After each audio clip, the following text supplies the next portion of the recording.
and I'm a born Muslim.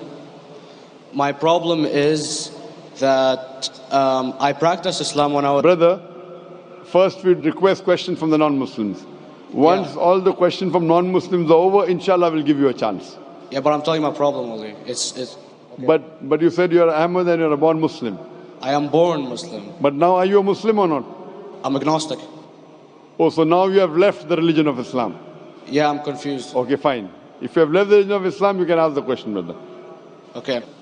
So my question is, how come I don't have the faith that you and the other Muslims have and some of my friends, even though I practiced Islam a lot and I even did Umrah, but I still do most of the sins that are forbidden in Islam, and I sometimes am lazy to do the prayer and the other subjects we have to do in Islam.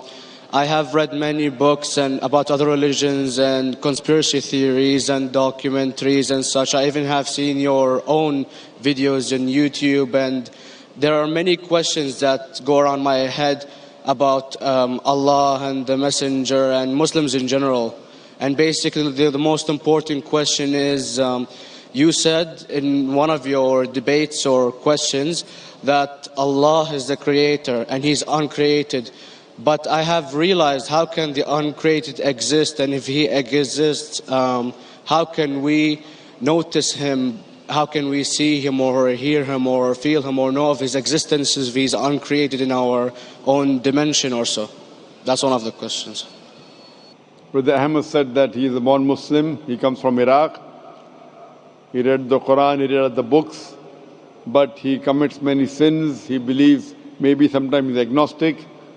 And he's lazy for praying.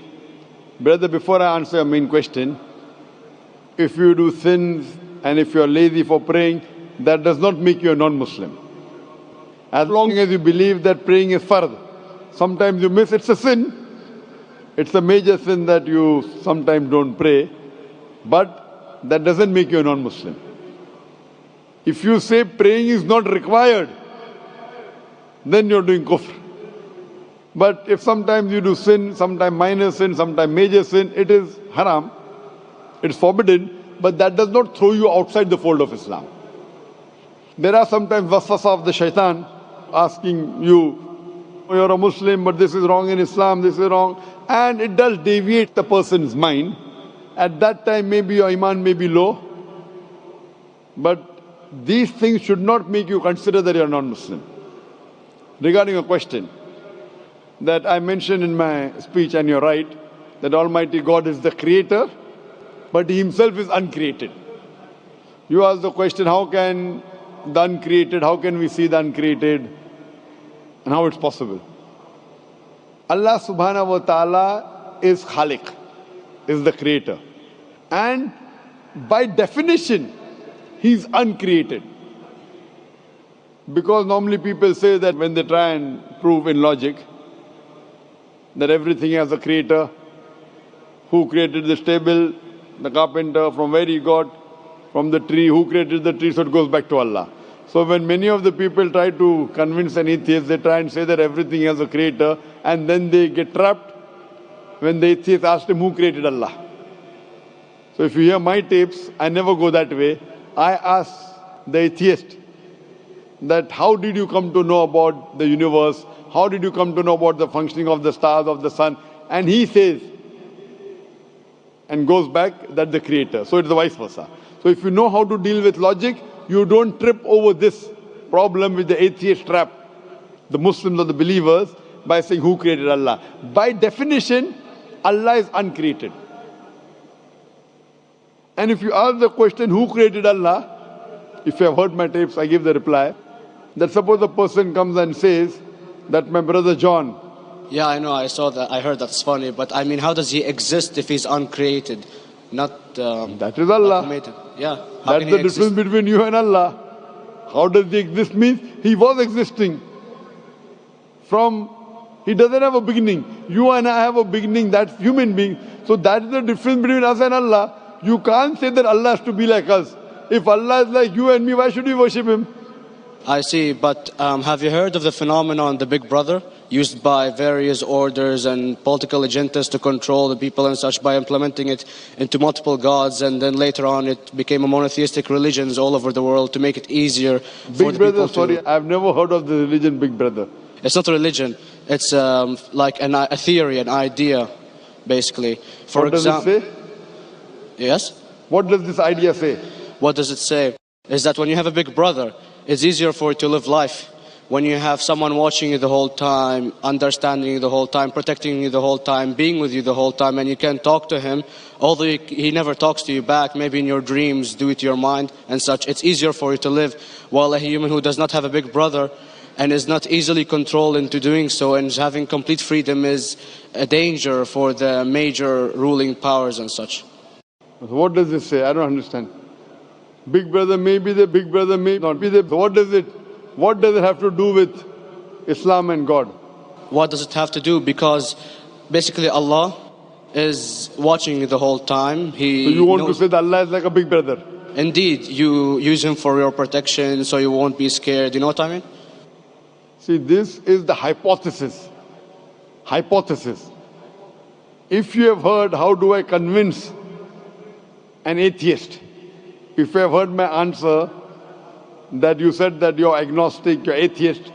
Yeah. So first thing I do to an atheist is I congratulate him. What? I congratulate him. Have you heard my answer of atheist? Yeah, you congratulate them and stuff. But I haven't seen your debates with the atheist. I just saw your answers on some questions. Fine, so you haven't seen the answer of atheist? No, but I've seen your debate with David William Campbell. And that David William Campbell is not an atheist. Yeah. Now when an atheist tells me he does not believe in God like your theory of Big Brother, yeah. And if you believe in that theory, I will ask you, first thing I do to the atheist, I congratulate him. You know why? Yeah, because they think and they don't follow what their parent does and such stuff like that. No. I congratulate him because he is not doing blind belief. The other people are doing blind belief. He is a Christian because father is a Christian. He is a Hindu because father is a Hindu. Most of the Muslims are Muslim because father is a Muslim. He is thinking. He says there is no God. He has said the first part of the Islamic Shahada, La ilaha. The reason I congratulate him is because he has said the first part of the Islamic Shahada, Islamic Creed, La ilaha. The only thing I have to do is illallah, which I shall do inshallah. So if you have heard my answer, an atheist becomes an atheist because he believes in science, he believes in logic. Or I ask him that if an equipment is bought in front of him, which no one in the world has ever seen, and if the question is asked, that who will be the first person who will be able to tell you the mechanism of this new equipment? What is the answer? Of course, he's going to tell you the producer or the maker of this equipment. Creator, producer, maker. So when we ask him questions that how did this universe come into existence, he will talk about the Big Bang. This what we're going to talk is already mentioned in the Quran 1400 years ago in Surah Anbiya chapter number 21 verse number 30. Avalam yaral lazina kafaru anna samawati wal arda kanat ratkum fataknahuma. Do not the unbelievers see that the heavens and the earth were joined together and we clove them asunder. This what you came to know 50 years back is mentioned in the Quran 1400 years ago. Who could have mentioned that?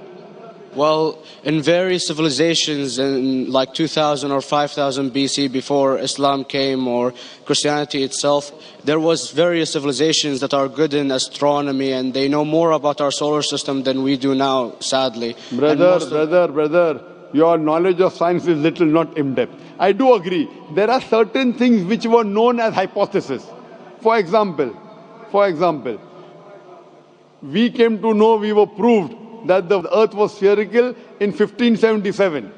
I know that in 6th century BC, there were Pythagoreans who believed that the earth was spherical. But the same Pythagoreans who believed the earth was spherical also believed that the earth was the center of the universe, which is wrong. You show me one civilization which believes 100% what the Quran has mentioned. I challenge you. What you say, so do you mean to say there was a person who said, okay, this civilization, out of 100 things, these 2 things are right. Out of 100 things, these 5 things are right. Out of this 100, and picked and chose. Who can do that? No one besides the Creator.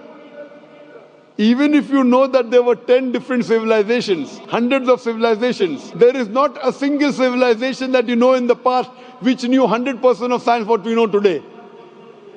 So where is your logic? Where is your theory? I do know that certain things were hypotheses, which were proved later on. But there is not a single civilization which knows everything what is mentioned in the Quran. So the answer goes back to the original question, who could have collected this in the Quran? Someone 1400 years back, could he do and say, okay, out of these 100 things, these 3 are right, out of these 100 things, these 2 are right, out of this, it's not possible. Mathematically, it's not possible. Well, you never gave the idea of extraterrestrials or so. I mean, knowledge is power. And brother, I'm asking a simple question. We are not come here to have a debate. Yeah. I'm asking you a question. Point out a single civilization. You're asking something else. Yeah. We are not here to discuss. You can come in the room and discuss. You ask a question, I'm giving you the answer. You gave about old civilization. I told you you're right. But out of 100 things, 98 they were wrong. So I'm asking you, who could have mentioned this in the Quran? You're talking something else now. Yeah, well, I'm asking a simple question, 2 plus 2 equals how much? You're saying, I'm telling you 3 multiplied by 3 is how much? I'm asking a name, you're telling that where do you live? I'm asking a simple question, name me a single civilization which has everything what was mentioned in the Quran. Do you know of any or not? Yes or no? Well, not everything, of course. Even not 10%. Why? Babylon knows of most of the planets and such. Planet is not the only thing mentioned in the Quran. There are 1,000 things mentioned in the Quran. To say what 1,000 things are mentioned in the Quran, 10% would be equal to 100 things. Did Babylonian civilization knew about 100 things mentioned in the Quran? No, because they don't have the They knew 5 or 6 things. In percentage wise, very small. So, of course. Who can be the author of the Quran besides the creator to know what is right, what is wrong? Today science has established the hypothesis mentioned by Babylonian so many centuries back is today proven. So these were hypotheses in the past, which out of them many have been rejected, some have been accepted. So to collect all which is 100% correct has to be from the creator and no one else. Hope that answers the question.